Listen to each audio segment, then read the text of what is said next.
بسم الله الرحمن الرحيم. السلام عليكم ورحمة الله وبركاته. الحمد لله وكفى وسلام على عباده الذين اصطفى أما بعد. حاضرین و ناظرین، یہ درس نمبر 1665 ہے اور آج سورۃ الاحزاب کی 3 آیتوں کی تلاوت اور تشریح کی جائے گی۔ آیت نمبر 63، 64 اور 65، 63، 64 اور 65۔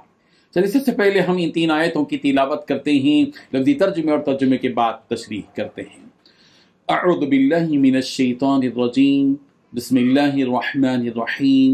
یسألک الناس عن الساعة قل انما علمها عند الله وما يدريك لعل الساعة تكون قريبا ان الله لعن الكافرين واعد لهم سعيرا خالدين فيها ابدا لا يجدون وليا ولا نصيرا صدق اللہ العظیم۔ لفظی ترجمہ یوں ہے، یسألک الناس، آپ سے لوگ پوچھتے ہیں، عن الساعة، قیامت کے بارے میں، قل، کہہ دیجئے، انما علمها، بس اس کا علم، عند اللہ، اللہ ہی کے پاس ہے، وما یدریک، اور کیا آپ کو بتلاتی ہے، لعل الساعة، شاید کہ قیامت، تکون قریبا، قریب ہی ہو، ان اللہ، بلا شبہ اللہ نے، لعنت کی ہے الکافرین، کافروں پر، وَأَعَدَّ، اور اس نے تیار کی ہے، لہم، ان کے لیے، سعیرا، خوب بھڑکتی ہوئی آگ، خالدین، وہ ہمیشہ رہیں گے، فیہا ابدا، اس میں ہمیشہ، لا یجدون، وہ نہیں پائیں گے، ولیا، کوئی دوست، ولا نصیرا، اور نہیں کوئی مددگار۔ ترجمہ یوں ہے، لوگ آپ سے قیامت کی نسبت دریافت کرتے ہیں کہ کب آئے گی، کہہ دو کہ اس کا علم اللہ ہی کو ہے، اور تمہیں کیا معلوم ہے، شاید قیامت قریب ہی آ گئی ہو۔ بے شک اللہ نے کافروں پر لعنت کی ہے اور ان کے لیے جہنم کی آگ تیار کر رکھی ہے، اس میں ہمیشہ رہیں گے، نہ کسی کو دوست پائیں گے اور نہ ہی مددگار۔ ان 3 آیتوں میں 7 باتیں بتلائی گئی ہیں۔ پہلی بات، لوگ آپ سے قیامت کے بارے میں پوچھتے ہیں پیغمبر۔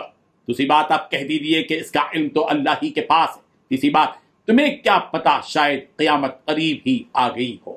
چوتھی بات، بے شک اللہ تبارک و تعالیٰ نے کافروں کو رحمت سے دور کر دیا ہے۔ پانچویں بات، ان کے لیے بھڑکتی ہوئی آگ تیار کی ہے۔ چھٹی بات، جس میں وہ ہمیشہ کے لیے رہیں گے۔ ساتویں بات، انہیں نہ کوئی حمایتی مل سکے گا اور نہ ہی کوئی مددگار۔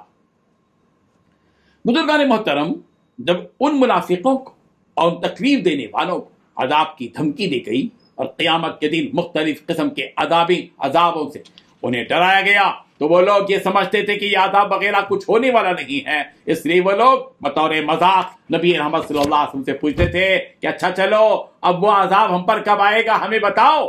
چنانچہ کہا گیا کہ یہ لوگ آپ صلی اللہ علیہ وسلم سے پوچھتے ہیں کہ قیامت کب آئے گی۔ آپ کو حکم دیا گیا ہے کہ پیغمبر اے محمد صلی اللہ علیہ وسلم، آپ انہیں جواب دیجئے کہ قیامت کا علم تو مجھے بھی نہیں ہے، یہ تو اللہ ہی جانتا ہے کہ قیامت کب آئے گی، اور کیا معلوم، شاید قیامت قریب ہی ہو۔ اس لیے کہ نبی رحمت صلی اللہ علیہ وسلم نے فرمایا، بعثت انا والساعة كهاتین، بخاری کی روایت ہے، مجھے اور قیامت کو اس طرح یعنی قریب قریب بھیجا گیا، میرا آنا یہ قیامت کے آنے کی نشانی۔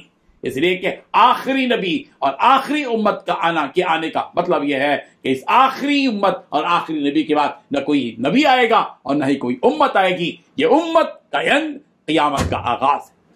اللہ تبارک و تعالیٰ ان کافروں اور منافقوں سے فرما رہے ہیں کہ قیامت کا آنا تو طے ہے، جب بھی وہ آئے گی تم اس سے بچ نہیں سکو گے۔ اللہ تبارک و تعالیٰ نے تو تم پر لعنت فرمائی ہے، ملعونین اینما ثقفوا اخذوا وقتلوا تقتیلا، پھٹکارے ہوئے ہوں گے، جہاں کہیں ملیں گے پکڑ لیے جائیں گے، قتل کر دیے جائیں گے۔